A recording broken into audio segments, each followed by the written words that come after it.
بسم اللہ الرحمن الرحیم۔ گمنام ہیرو کے معزز ناظرین السلام علیکم۔ دوستو لائک ضرور کر دیا کریں، شکریہ۔ آئیے چلتے ہیں کہانی کی طرف۔ کیا بات ہے میاں، یہ ہمیں کس بات کی سزا دے رہے ہو؟ ہم تو گرایا صاحب کے مہمان تھے۔ میں نے اس کو مخاطب کرتے ہوئے کہا، مگر میری اس بات کا اس نے کوئی جواب نہیں دیا۔ بندوق کو کچھ اس انداز سے اس نے پکڑ رکھا تھا جیسے وہ ابھی مجھ پر گولی چلا دے گا۔ اوے تو بولتا کیوں نہیں ہے؟ میری بات کا جواب کیوں نہیں دیتا ہے؟ کتے کے بچے، جانتے ہو ہم کون ہیں؟ اس حویلی کو جڑ سے اکھاڑ سکتے ہیں ہم۔ بتاؤ ہمیں کس نے ڈالا ہے یہاں؟ میں نے اب کی بار ذرا دبنگ لہجے میں بات کی۔ میرے پہلے لفظوں کا تو اس پر اثر ہی نہیں ہوا تھا۔ لازم تھا کہ میں اپنی زبان کو اس کے لیے قیمتی بنا لیتا۔ منہ سنبھال کر بات کروئے، مجھے نہیں پتا تو کون ہے۔ چل اندر بیٹھ، گرایا صاحب سے پوچھنا کہ تمہیں یہاں کس لیے باندھا گیا ہے۔ اوے یملے، لا ادھر یہ چائے اسے دے دے، اس کھوتے کے پتر کو۔ اس کی یہ بات سنتے ہی یملا چائے کا سامان ایک ٹرے میں رکھ کر دروازے میں آ ٹھہرا۔ اچھا تو یہ تو ہے، وہ کھانا بھی تو ہی لایا تھا نا ہمارے لیے؟ میں نے ٹرے اس کے ہاتھ سے لیتے ہوئے کہا۔ ایک ایک کر کے میں نے چائے کے سارے برتن دروازے کی سلاخوں میں سے اندر ڈال لیے۔ مجھے کیا پتا تھا جی، کھانا تو میں ہی لایا تھا۔ آپ اس کے فوراً ہی بعد بے ہوش ہو گئے، کوئی اپنا ہی نشہ پانی کر رکھا ہوگا آپ نے۔ دیکھ یملے، مجھے معلوم ہے کہ تو سب کچھ جانتا ہے، اتنا بولا نہیں ہے تو، مگر اس مکرم علی سے کہہ دینا کہ اس نے بڑے غلط لوگوں سے پیچ ڈال لیا ہے، ہم شاید اسے زندہ نہ رہنے دیں گے۔ کہہ دینا اسے۔ یہ کس سے باتیں کر رہا ہے تو؟ آپ بھی نے ہماری باتیں سن لی تھیں۔ یہ وہی یملہ ہے، کتے کا بچہ، ہمارے لیے رات کا کھانا یہی لایا تھا۔ پکڑ اس کو یار، ٹھہر میں اس سے بات کرتا ہوں۔ اس کلیان روگ سے، یہ کہہ کر ابھی اپنی جگہ سے اٹھا اور دروازے میں آ ٹھہرا۔ آتے ہی اس نے یملے کو گریبان سے پکڑ کر دروازے کی سلاخوں سے اس کا سر کچھ اتنی تیزی سے دے مارا کہ اس کے ماتھے سے خون بہنے لگا۔ ابھی اسے گندی گالیاں دے رہا تھا۔ بولا، تیرے یار آئے، تو نے انہیں نشہ پلا کر باندھ لیا۔ کمینے، تو چاہتا کیا ہے آخر؟ اس گرائے کو بتا دینا کہ اس کے جوائی یوں ہی نہیں جائیں گے یہاں سے، دو چار کا خون کر کے نکلیں گے۔ اس یملے کا یہ حال دیکھ کر پہرے پر کھڑا آدمی تیز رفتاری سے آگے بڑھا اور اس نے بندوق کے دستے کو گھما کر آبی کے ہاتھ پر دے مارا۔ چھوڑ دے اس کا گریبان، چھوڑ دے ورنہ میں گولی مار دوں گا۔ ایک تو تمہارے لیے یہ چائے لایا اور اس پر یہ سلوک کرتے ہو، اس سے چھوڑ دو اسے۔ آبی کی کلائی پر ابھی دستہ نہیں لگا تھا کہ اس نے یملے کو چھوڑ دیا۔ وہ تبرا کر فرش پر گر گیا، چوٹ اسے زیادہ ہی آ گئی تھی۔ پہرے دار نے فوراً اسے اوپر اٹھا کر اس کی قمیض کے دامن سے اس کا ماتھا پوچھتے ہوئے کہا، یہ چائے دے کر کس نے بھیجا تھا یہاں؟ کیوں آیا تھا تو ادھر؟ مجھے بیگمہ نے بھیجا تھا جی، اس نے کہا تھا کہ میں ان کو چائے دے آؤں۔ بیگمہ، اس کا کیا تعلق ہے ان سے؟ ان کو گرایا صاحب کے حکم سے یہاں ڈالا گیا ہے۔ وہ بیگمہ کون ہوتی ہے انہیں چائے دینے والی؟ چلو میں خود بات کرتا ہوں ان سے۔ یہ کہہ کر وہ یملے کو ساتھ لے کر اسی وقت واپس چلا گیا۔ اس کے ماتھے سے اب تک خون بہہ رہا تھا۔ اس کے وہم و گمان میں بھی یہ بات نہیں تھی کہ اس محبس کے سامنے پہنچتے ہی اس کے ساتھ کوئی ایسا سلوک بھی کر سکے گا۔ پہرے دار کا نام غلام فرید تھا۔ اس نے یملے کو کہیں راہ میں چھوڑا اور پھر ہمارے سامنے آ ٹھہرا۔ کمرے کی صورتحال حوالات ایسی تھی جس کا دروازہ آہنی سلاخوں سے بند کیا گیا تھا اور وہ دروازے سے 4 قدم دور آ رکا تھا۔ ابھی نے پیچھے پلٹ کر چائے تیار کی، ٹرے میں پراٹھے بھی دھرے تھے، وہ ہم نے کھا لیے۔ ذائقہ ان کا بھی معمول کے مطابق ہی نظر آتا تھا اور اب ہمیں اس بات کی ٹوہ بھی نہیں تھی کہ کسی نے چائے میں کوئی نشیلی چیز ملا دی ہوگی۔ اپنے انجام کو تو ہم پہنچ ہی چکے تھے، وہاں سے ہمیں بے ہوش کر کے کسی اور جگہ لے جانے کی انہیں کوئی ضرورت نہیں تھی۔ جو کچھ بھی ہمیں بھگتنا تھا وہیں بھگت سکتے تھے، لیکن ابھی تک ہمیں اپنے جرم کا علم نہیں ہو سکا تھا۔ پہرے دار غلام فرید اور یملا دونوں ہی اصل صورتحال سے بے خبر تھے۔ چائے پی کر ہم نے برتن الگ رکھ دیے۔ سمجھ میں نہیں آتا تھا کہ ہم بات کسی سے کریں۔ آبی نے سگریٹ سلگا کر دیوار کے ساتھ ٹیک لگا دی۔ غلام فرید پر بار بار اس کی نگاہ اٹھتی تھی، مگر اب اس سے مخاطب ہونا بالکل بے معنی تھا۔ آدھا گھنٹہ اسی طرح گزر گیا۔ یملے کے زخم کی نوعیت سمجھنے کی کسی کو شاید فرصت ہی نہیں تھی۔ اس نے اندر جا کر بہت واویلا مچایا ہوگا، مگر کسی نے بھی اس کی بات پر دھیان نہیں دیا۔ آبی نے پیکٹ میری طرف پھینک دیا، بولا اس میں بھی اب 2 ہی سگریٹ باقی ہیں، سمجھ میں نہیں آتا کہ ہمارا بنے گا کیا؟ کچھ نہ کچھ تو بن ہی جائے گا، اب تو یہ سگریٹ بھی آدھا آدھا کر کے پینا پڑے گا۔ ایسی تنگ دستی تو ہم نے کبھی نہیں دیکھی تھی۔ اس گرائے کو سوجا کیا ہے؟ پتہ نہیں کس شمر کی اولاد ہے یہ کتے کا بچہ۔ میرے سامنے آیا تو میں اس کی کھال ادھیڑ دوں گا۔ مہمانوں کے ساتھ یہ سلوک کر رہا ہے وہ۔ دروازہ ایک بار پھر تاریک ہونے لگا۔ ہم دونوں دہشت زدہ جانوروں کی طرح ادھر دیکھنے لگے۔ اب کی بار وہاں ایک ناٹے قد کا آدمی آ ٹھہرا تھا۔ بولا تم نے یملے کو خواہ مخواہ ہی پیٹ دیا، وہ تو تمہارے لیے چائے لے کر آیا تھا، وہ اسی لائق تھا وہ بدماش، اور اب تم کس لیے آئے ہو؟ کیا چاہتے ہو ہم سے؟ میں نے تمہارے لیے 2 چارپائیاں اور بستر پچھلے کمرے میں ڈال دیے ہیں، غسل خانہ بھی وہاں موجود ہے، ضرورت کی تمام چیزیں بھی وہاں رکھوا دی ہیں۔ اٹھ کر منہ ہاتھ دھو لو اور پلنگ بچھا لو، پتہ نہیں تمہیں کتنا عرصہ یہاں رہنا پڑے۔ گرایا صاحب کا مہمان بن کر تو کون ہے؟ بڑے بھائی تیری شکل مجھے شیطان سے ملتی جلتی نظر آتی ہے۔ یہ بستر کس لیے لایا ہے؟ تم نے کوئی مردانہ کام لینا ہے ہم سے؟ آبی نے بہت ہی جلے گٹے لہجے میں کہا۔ وہ اٹھ کر دروازے تک جا پہنچا تھا۔ آبی کی یہ بات سن کر وہ ہنسنے لگا، بولا میرا نام خرو خان ہے بھائی جی، اور میں گرایا صاحب کے مہمانوں کی ہر ضرورت کا خیال رکھتا ہوں۔ وہ پچھلا دروازہ کھول لو۔ یہ کہہ کر اس نے نیفے میں ہاتھ ڈال کر پستول باہر نکال لیا۔ وہ باقاعدہ مسلح ہو کر ہمارے سامنے آیا تھا۔ آبی نے اس چھوٹے سے مٹھی بھر پستول کو دیکھا تو وہ کچھ بدک سا گیا۔ اس خرد خان سے وہ یملے ایسا سلوک نہیں کر سکتا تھا۔ اچانک وہ پیچھے ہٹ آیا اور عقبی دیوار کے دروازے تک جا پہنچا اور پاؤں سے ٹھوکر مار کر اسے کھول دیا۔ خرد خان ٹھیک کہہ رہا تھا، اس نے وہاں 2 پلنگ کھڑے کر رکھے تھے اور ان پر بستر بھی موجود تھے۔ اچھا تو یہ قصہ ہے، یہ تو سگریٹ بھی موجود ہیں یہاں اور صابن تولیے کا بھی انتظام ہے جلانی، اس پر تو غور کر ذرا۔ اس کی یہ بات سن کر میں بھی اس کے پاس جا ٹھہرا۔ وہ کمرہ غسل خانے کے طور پر استعمال ہوتا تھا اور خرد خان نے یوں کیا تھا کہ دوسری طرف کا دروازہ کھول کر اس نے وہ تمام چیزیں وہاں ڈال دی تھیں اور اس سے آگے دروازہ دوسری طرف سے مقفل کر دیا تھا۔ یہ قصہ کیا ہے؟ خرد خان نے واقعی ادھر حجرہ عروسی کا بندوبست کر دیا ہے، مگر ہم بھلا کس کام آ سکتے ہیں پیارے؟ کوئی قیدیوں کو ان کی مرضی کے خلاف کیسے استعمال کر سکتا ہے؟ کیا خیال ہے تیرا بیچ اس مسئلے کے؟ خرد خان پھر ہنسنے لگا، بولا یہ حجرہ عروسی نہیں ہے بھائی جی، ایک ذرا آپ کی قید لمبی ہو جائے گی۔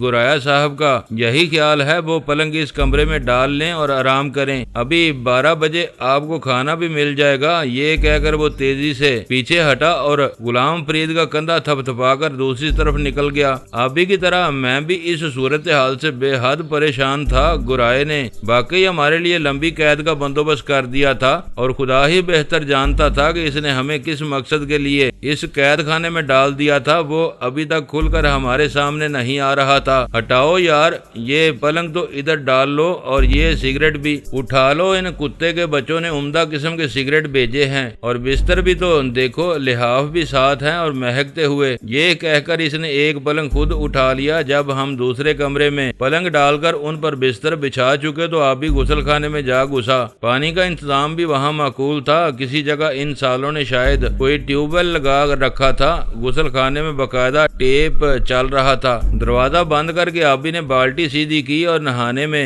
مصروف ہو گیا۔ مجھے اس سارے انتظام میں کوئی ازلی ابدی خرابی نظر آتی تھی۔ گرائے نے ہمیں ایسے گورکھ دھندے میں پھنسا دیا تھا کہ اس کی کوئی بھی بات سمجھنے سے قاصر تھا۔ اس لبلوس نے ہمیں ذلیل کر کے رکھ دیا تھا۔ کوئی پوچھے کہ سالے آخر تجھے سوجی کیا ہے؟ کون سی دشمنی تھی تجھے ہم سے؟ تو جو خطقہ لے کر ہم غریبوں پر پل پڑا تھا تو اس کا فائدہ کیا تھا؟ تیرا کوئی کام اٹکا ہے ہم سے تو صاف صاف کہہ دے۔ بڑا لبیب، بڑا دانا بنتا ہے تو، مگر تجھے کچھ تو حیا ہونی چاہیے تھی۔ ہمارا کوئی جرم بتائے بغیر تو نے ہمیں قید کر دیا، اور وہ بھی کسی لپاڈگی کے بغیر۔ ابھی نہا کر باہر نکلا تو وہ تازہ دم نظر آ رہا تھا۔ بولا تو بھی نہا لے پیارے، تیرے گناہوں کا بوجھ اتر جائے تو یہی غنیمت سمجھ جاؤ۔ پانی بہت ٹھنڈا ہے، ادھر دوسرا تولیہ بھی پڑا ہے۔ تو یوں نہا کر نکلا جیسے یہ تیری سسرال کا گھر ہے۔ بڑی رونق آ گئی ہے تیرے چہرے پر۔ تو میں اور کیا کروں؟ ایک ذرا فرصت کے دن آتے ہیں تو تجھے یہ بھی راس نہیں آتے، جو دم گزر جائے وہی غنیمت سمجھ۔ یہ آسیہ پتہ نہیں ہمیں کیسے کیسے کنویں دکھوائے گی، اس کا تو کوئی پتہ ہی نہیں چل رہا ہے۔ یوں لگتا ہے جیسے وہ یہاں کبھی آئی ہی نہیں۔ یہ کہہ کر میں بھی غسل خانے میں جا گھسا۔ نال میں پانی وافر تھا اور نیچے بالٹی لبالب بھری تھی، اور اس میں ڈونگا بھی درا تھا۔ آبی نے صابن 1/3 ٹکیا خود استعمال کر لی تھی۔ میرا خیال ہے کہ اس نے اپنے سارے ہی گناہوں کو دھو ڈالنے کی کوشش کی تھی۔ اتنی ٹکیا 4-5 مرتبہ صابن لگانے ہی سے گلتی تھی، اور آبی کی یہ عادت تھی کہ وہ غسل خانے میں گھس کر ایک بار نہیں کئی بار بدن پر صابن لگاتا تھا۔ نیا تولیہ اس نے میرے لیے الگ چھوڑ دیا تھا۔ جب میں نہا کر باہر آیا تو آبی اس وقت آہنی دروازے پر کھڑا تھا اور غلام فرید کو آگے آنے کے لیے کہہ رہا تھا، مگر وہ کھسک کر اور پیچھے ہٹ گیا۔ بندوق اس نے یوں کندھے سے لگا لی تھی جیسے وہ شست باندھ رہا ہو۔ میرا خیال ہے قیدیوں کی نگرانی پر اسے پہلی بار مامور کیا گیا تھا۔ آبی اس سے مخاطب ہوتا تھا تو اس کا رنگ پیلا پڑنے لگتا تھا۔ آبی مایوس ہو کر پلنگ پر آ بیٹھا۔ غلام فرید کو وہ بڑی پرپیش گالیاں دے رہا تھا اور اس نے سن بھی لی تھی، مگر وہ آبی کی کسی بات کا جواب نہیں دیتا تھا۔ پتہ نہیں اسے ان لوگوں نے ہم پر کیوں مسلط کر رکھا تھا۔ وہ کسی بھی کام کا آدمی نہیں تھا، محض بندوق اٹھا لینے سے تو کچھ نہیں ہوتا۔ میرا خیال ہے دن کے 11 بج رہے ہوں گے جب ایک ناٹے قد کا آدمی ایک بار پھر آہنی دروازے پر نمودار ہوا۔ اس کے عقب میں مکرم علی گرایا بڑے تمطراق سے چلتا ہوا وہاں آ ٹھہرا تھا۔ 2 آدمی اور بھی اس کے ساتھ، اور وہ پوری طرح مسلح تھے۔ اس کو دروازے پر دیکھ کر ہم دونوں غضبناک ہو کر اپنی جگہ سے اٹھ گئے۔ ہمیں اس کی صورت سے نفرت ہو گئی تھی۔ آبی کی آنکھوں میں جب غصہ لہراتا تھا تو اس کی طرف دیکھا نہیں جاتا تھا۔ وہ تڑپ کر آگے بڑھا اور بولا، یہ کیا شرافت ہے گرائے؟ تو نے کیا سمجھ کر ہمارے ساتھ یہ کھیل کھیلا ہے؟ جانتا ہے تو ہم کون ہیں؟ اس نے جاتے ہی دروازے کی سلاخوں کو یوں پکڑ لیا تھا جیسے وہ انہیں توڑ ڈالے گا۔ تیرا نام جیلانی ہے نا؟ نہیں، میں اسلم آبی ہوں۔ جیلانی وہ ہے۔ تو نے ہمیں اپنی کس بیٹی کے لیے باندھ کر رکھ لیا ہے یہاں؟ آخر تیرا مقصد کیا ہے؟ یہ ضلالت کیوں دکھا رہا ہے تو؟ ہم تو تیرے مہمان تھے۔ اتنا غصہ ٹھیک نہیں ہے۔ برخوردار، اس جیلانی کو زیادہ پھون پھان کی ضرورت نہیں ہے۔ ادھر میاں، میں تم سے ہی بات کرنے آیا ہوں۔ اس کا لہجہ اس کے بے پناہ ضبط کا پتہ دیتا تھا۔ وہ آبی کی اتنی تلخ و ترش باتیں سننے کے باوجود طیش نہیں آیا تھا۔ جی فرمائیے، میرا نام ہی جیلانی ہے۔ تم اس لڑکی کے بھائی ہو جسے آسیہ کہتے ہیں؟ جی ہاں، میں اس کا سگا بھائی ہوں۔ وہ ہمارے پاس یہاں آئی ضرور تھی۔ اسے ہم نے شب خیر سے 50,000 روپے میں خریدا تھا۔ اسے ہم داشتہ بنا کر یہاں لے آئے تھے۔ اس نے میری آنکھوں میں جھانکتے ہوئے کہا، سوچ کر بات کرو مکرم علی، تمہیں معلوم ہے وہ جیلانی کی بہن ہے۔ ہمیں طیش نہ دلاؤ، تم اپنی بہن کے بارے میں ایسی بات سننا پسند نہیں کرو گے۔ آبی نے ایک بار پھر آہنی سلاخ سے الجھتے ہوئے کہا۔ مکرم علی ہماری پہنچ سے دور کھڑا تھا، کاش اس تک ہمارا ہاتھ پہنچ سکتا۔ آبی کی بات کا اس نے کوئی احساس نہیں کیا۔ بولا، وہ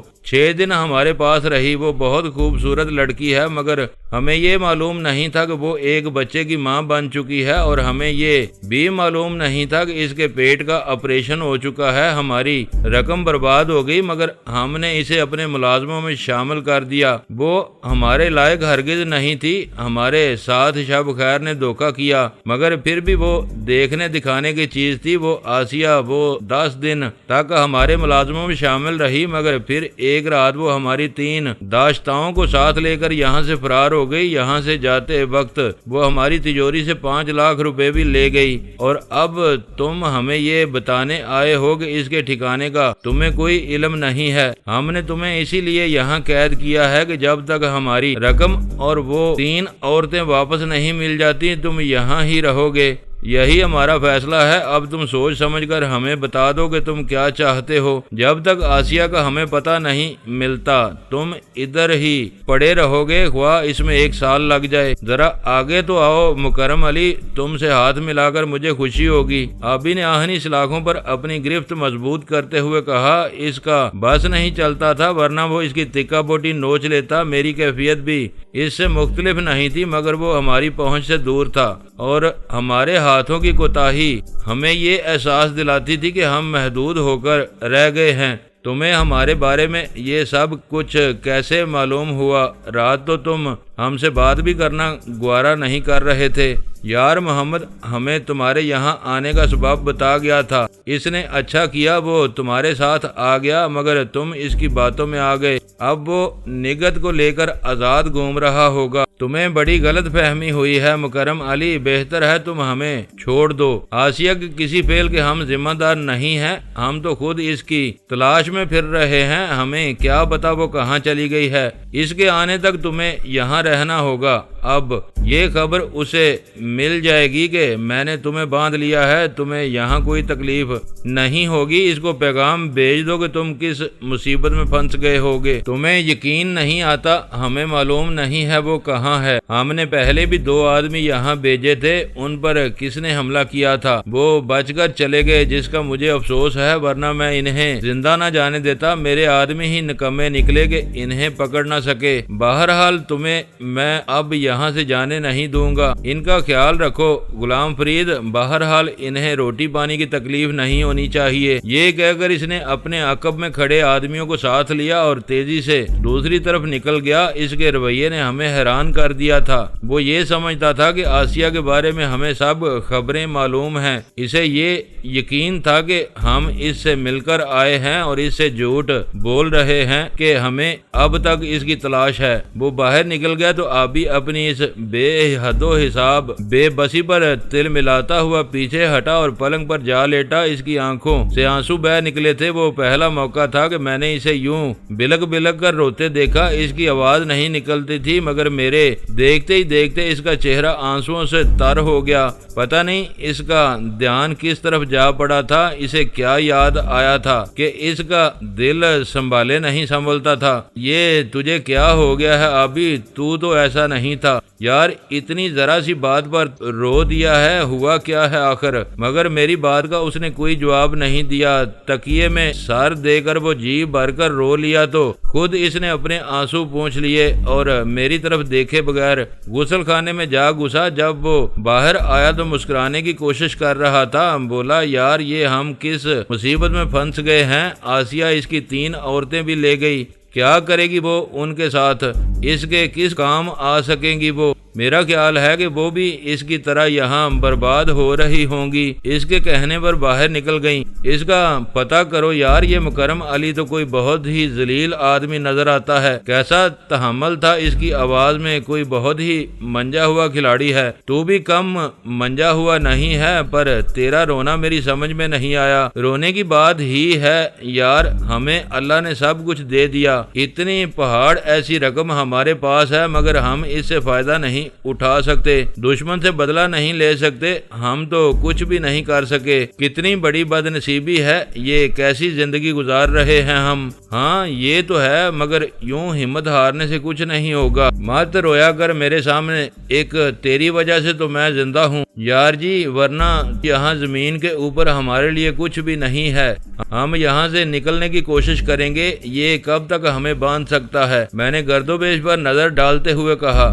یوں جیسے وہاں سے کوئی خفیہ راستہ باہر نکلتا ہو، حالانکہ سنگی دیواریں ہماری راہ میں حائل تھیں اور دروازہ حوالات کے دروازے ایسا تھا مضبوط آہنی سلاخوں سے مزین، اور غلام فرید وہاں کھڑا پہرا دے رہا تھا۔ وہ رات بھر کا جاگا ہوا آدمی ابھی تک دروازے پر کھڑا تھا اور اب اسے اونگ آنے لگی تھی، مگر بندوق کی لبلبی اس کی انگلی تلے ابھی تک دبی ہوئی تھی۔ کوئی 1 گھنٹے بعد ایک اور آدمی پہرے پر آ ٹھہرا۔ وہ کوئی نئی عمر کا آدمی تھا اور جانتا تھا کہ اسے کیا کرنا ہے۔ غلام فرید اسے عمر دراز کہہ کر مخاطب کر رہا تھا، بولا، ذرا دھیان سے رہنا، بڑے پیر کاریگر لوگ ہیں، اور گرایا صاحب نے کہا ہے کہ اگر یہ فرار ہو گئے تو ہماری جان نہیں چھوڑیں گے۔ فکر ہی نہ کریے پیارے، ان کو تو میں ایسی نکیل ڈالوں گا کہ دیکھتے رہ جائیں گے۔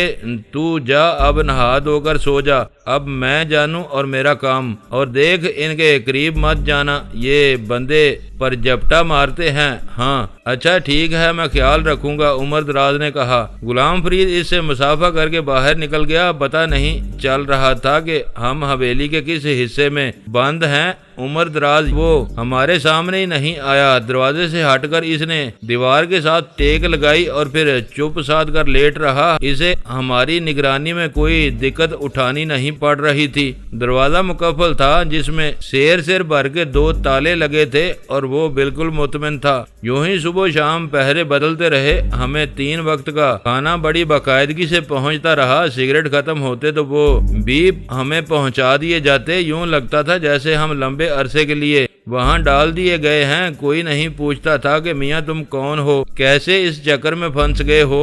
گرایا اس عرصے میں ایک دن بھی ہمارے پاس نہیں آیا۔ اس کا کوئی آدمی ہم سے کوئی بات ہی نہیں کرتا تھا۔ اس مصیبت میں پڑ کر تو ہم بھول ہی گئے تھے کہ ہم تھے کون اور وہاں آئے کس مقصد کے لیے تھے۔ یوں لگتا تھا جیسے ہم ریگ رواں پر کھڑے تھے جو پھیلی اور ہمیں اپنی تہوں میں لپیٹ کر زمین کے اندر لے گئی۔ کچھ بھی تو ہمارے پاس باقی نہیں بچا تھا۔ 3-4 دن بعد البتہ غلام فرید ہم سے ضرور پوچھ لیتا تھا کہ میاں جی گرایا صاحب پوچھتے ہیں کہ ان کے سوال کا جواب کیا ہے۔ ابھی کو بہت غصہ آتا تھا اس سوال پر۔ کسی دن تو وہ بہت زیادہ تاپ جاتا تھا اور وہ بیچارہ اپنا سا منہ لے کر رہ جاتا تھا۔ اسے شاید ہم پر جبر و تشدد کا کوئی حق حاصل نہیں تھا۔ میرا خیال ہے گرایا نے خود ہی اسے منع کر رکھا تھا، ورنہ وہ تو شاید ہماری بوٹی بوٹی نوچ لیتے۔ انہیں تو ہم ایسا کوئی ترن والا ہی ملنے کی دیر تھی۔ افسوس مجھے یہ تھا کہ بینک سے اب کی بار بھی جو روپیہ ہم نے نکلوایا وہ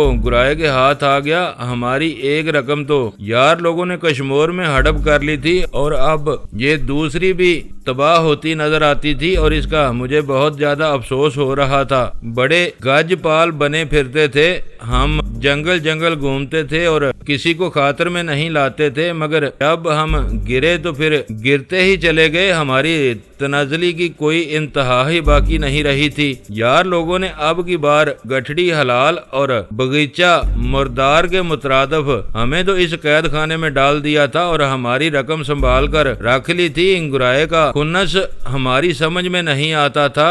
آسیہ اس کے پاس آئی اور کئی لاکھ روپے کا نقصان پہنچا کر واپس چلی گئی۔ شاب خیر کو تو اس نے 50,000 ہی دیے تھے، مگر آسیہ اس کی تجوری سے 5 لاکھ روپے لے گئی اور 3 عورتیں بھی وہ اپنے ساتھ لے گئی تھی۔ کوئی پوچھے بدماش تجھے اتنی ساری عورتیں جمع کرنے کی کیا سوجی، ان سے کیا کام لیتا ہے؟ تو شطرنج کھیلتا ہے تو ان کے ساتھ مغلئی طرز کی شطرنج کہ ان کے پاس بڑا وقت تھا، سارے جہان کی دولت سمٹ کر ان کی طرف چلی آتی تھی اور وہ اپنی تاریک راتوں کو چاند دکھانے کے لیے حسینوں کی بساط بچھا لیتے تھے۔ ہر چال پر نیچے دکھانے کے لیے حسینوں کی بساط بچھا لیتے تھے۔ ہر چال پر ایک برہنہ دوشیزائیں بچھی بساط پر چل کر ادھر سے ادھر ہو جاتی تھیں۔ کیا کرتا تھا تو ان عورتوں کے ساتھ گرایا صاحب؟ تجھے آسیہ نے اچھا سبق دیا ہے، مگر اب اس کے جرم کا بدلہ تو ہم سے لے رہا ہے۔ ہمیں اس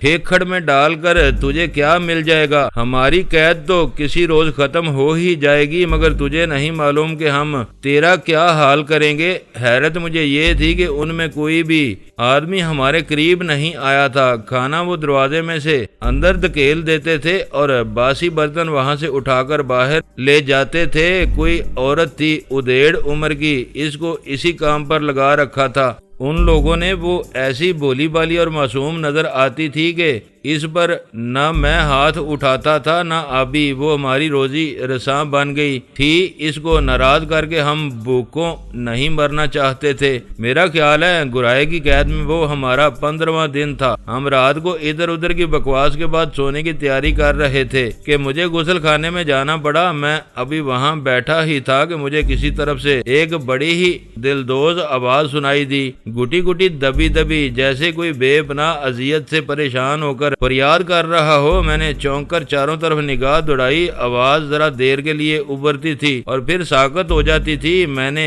کمرے میں لوٹ کر آبی کو جگا دیا۔ کیا بات ہے، خیر تو ہے؟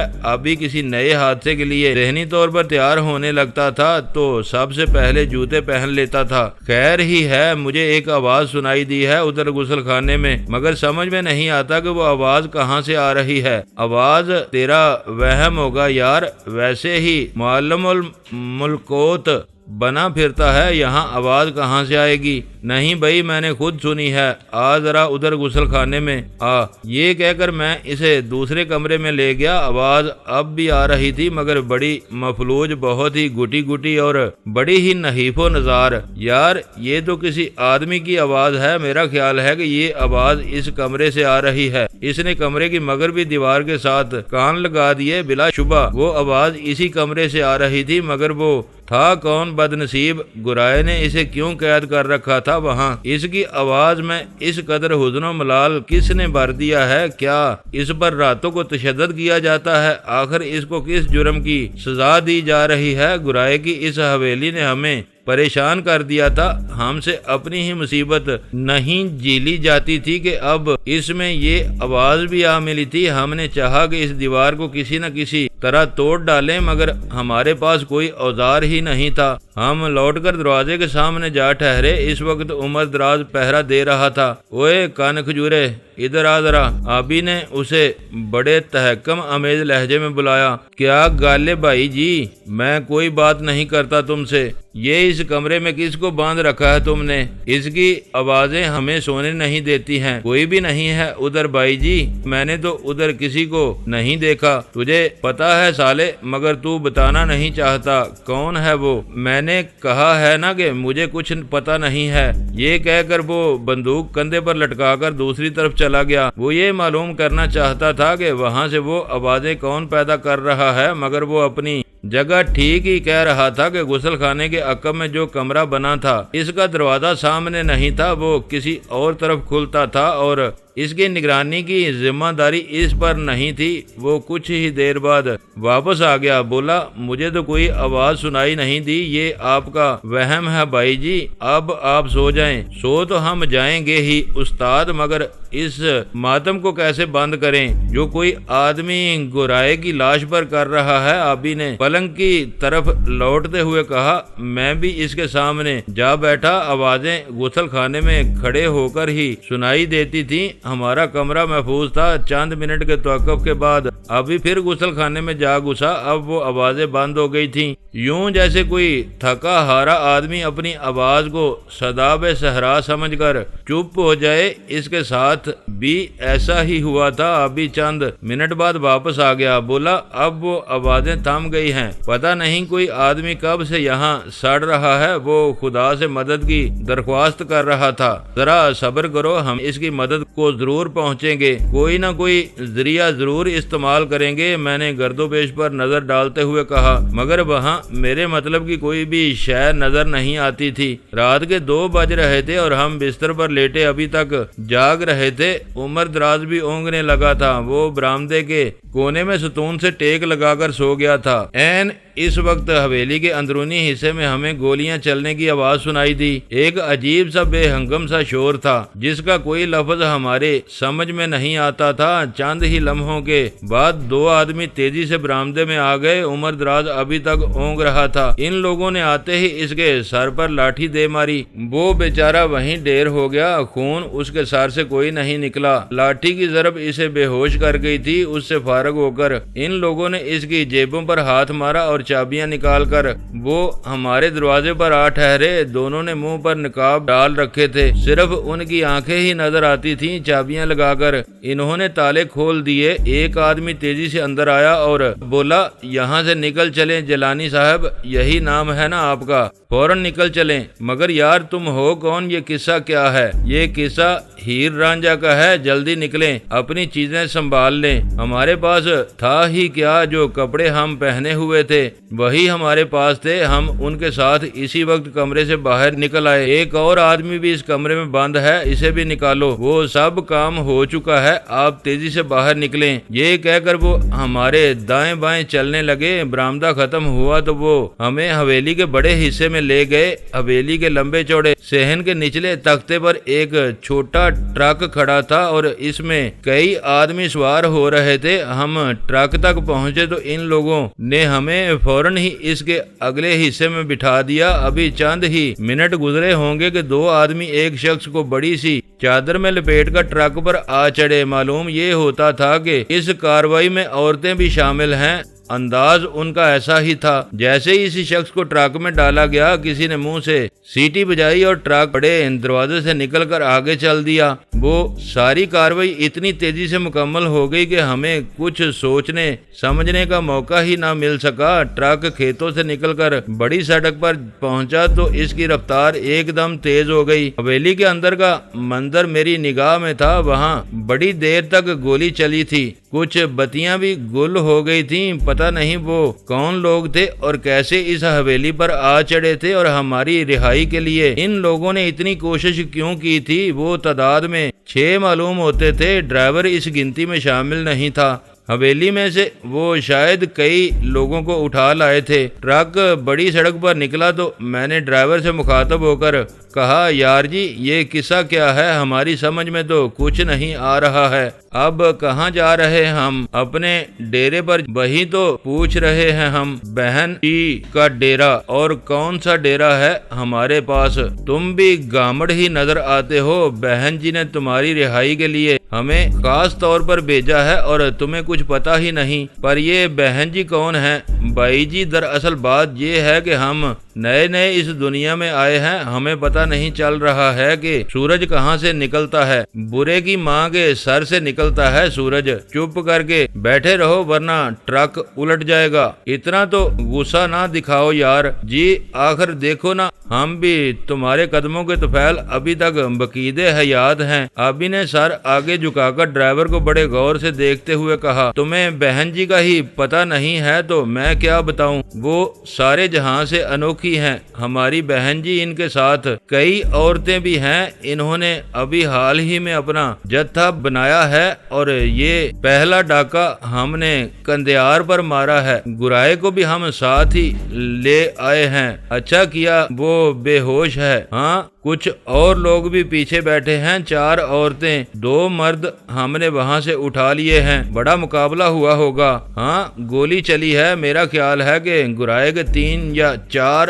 آدمی شدید زخمی ہیں، ایک تو مر ہی گیا ہوگا، اسے سینے پر گولی لگی تھی۔ پر یہ ڈاکہ کیوں ڈالا گیا؟ تم نے کوئی، میرا مطلب یہ کوئی ثواب شواب کا کام ہے کیا؟ مجھے کیا پتا، بہن جی کا حکم تھا سو وہ ہم نے پورا کر دیا۔ پھر وہی بہن جی، بھائی کچھ پتا بھی تو چلے کہ وہ بہن ہیں کون؟ وہ کوئی عورت ہے کیا؟ اور کیا کسی مرد کو بھی بہن جی کہہ سکتے ہیں؟ وہ حیران سا ہو گیا۔ میں اپنے اس دوست کو کئی بار بہن جی کہہ چکا ہوں، اس سے کیا فرق پڑتا ہے؟ پتا نہیں تم کیا کہہ رہے ہو؟ ہمیں یہ حکم ہے کہ سیدھا ان کے پاس لے چلیں۔ کہاں رہتی ہیں وہ؟ یہاں سے 2 گھنٹے کا راستہ ہے، بیچ میں دریا ہے، ہمیں کشتی میں بھی سفر کرنا پڑے گا۔ یہ تو بہت اچھی بات ہے، مجھے تیرنا آتا ہے، آپ بھی صحابی نے خوش دلی سے کہا۔ وہ ڈرائیور کچھ زیادہ ہی ناک چڑھا معلوم ہوتا تھا ہم سے، وہ سیدھے منہ بات ہی نہیں کرتا تھا۔ بولا تمہارے تیرنے سے کیا ہوگا، سب کو کشتی میں بیٹھنا پڑے گا۔ اچھا یار تم اتنے ناراض تو نہ ہو ہم سے، ایک ذرا تم ہمیں چھڑا ہی لائے ہو نا، اور تو کچھ نہیں کیا ہے تم لوگوں نے ہمارے لیے، مگر یہ بتاؤ کہ یہ جتھا کیسے بنا لیتے ہیں لوگ۔